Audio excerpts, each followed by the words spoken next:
ఈ 3 మార్గాల్లో భారత దళాలు యాక్టివేట్ అయ్యాయి. ఇక పాకిస్తాన్ కు చుక్కలే. అవును, తన స్థాయికి మించి దాయాది రియాక్ట్ అయింది. ఇప్పుడు అనుభవించక తప్పని పరిస్థితి.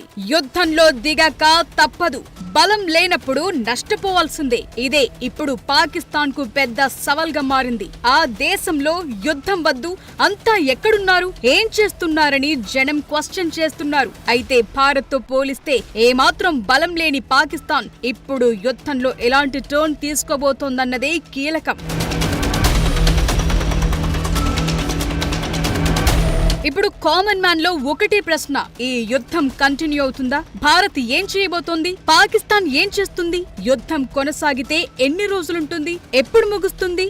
ఎలా ముగుస్తుంది? అయితే వీటికి జవాబులు ఎవరి చేతుల్లోనూ లేవు. పాకిస్తాన్ ఎంతో కొంత రియాక్షన్ ఇచ్చే ప్రయత్నం చేస్తోంది. వాటిని మన S-400 anti missile system cool చేస్తోంది. సో వారి ఆటలు సాగటం లేదు. ఎక్కడా పెద్దగా వారి పాచికలు పారటం లేదు. అయితే పాకిస్తాన్ అదును కోసం వేచి చూడటం ఖాయంగా కనిపిస్తోంది. భారత్ కు ఏదైనా భారీ ఎదురు దెబ్బ తగిలేలా ప్లాన్ చేసుకుంటోంది. పాక్ ఎన్ని ఎత్తులు వేసినా వాటిని ఫెయిల్ చేసేందుకు భారత్ రెడీ అంటోంది.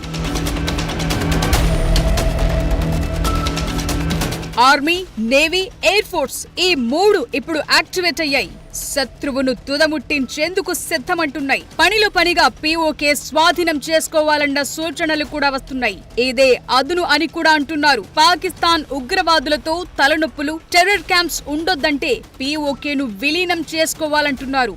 సో యుద్ధం కంటిన్యూ అయ్యే అవకాశాలే ఎక్కువ. మనపై దాడి చేసేదాకా వచ్చిన పాకిస్తాన్ కు బుద్ధి చెప్పకపోతే ఎలా? సరిగ్గా భారత ప్రభుత్వం అదే చేస్తోంది.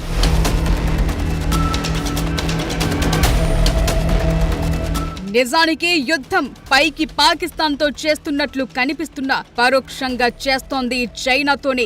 ఎందుకంటే చైనా సప్లై చేసే వెపన్స్, డ్రోన్లు, మిసైళ్లపైనే పాక్ ఆధారపడి ఉంది. ఎన్ని రోజులు అలా సప్లై చేస్తే అన్ని రోజులు యుద్ధం చేస్తుందన్నమాట. ఆ తరువాత షెరా మామూలుగా తోకముడుస్తుంది. అయితే చైనా సామాన్ను నమ్ముకుంటే పాకిస్తాన్ కు కష్టాలు తప్పటం లేదు. ఒక్కటే టార్గెట్ చేరటం లేదు. దీంతో ముందుకు వెళ్లాలా వద్దా అన్న ఆలోచనలు పాక్ నేతలున్నారు. కొందరైతే సోషల్ మీడియాలో పాక్ మ్యాప్ కు దండ వేస్తున్నారు కూడా.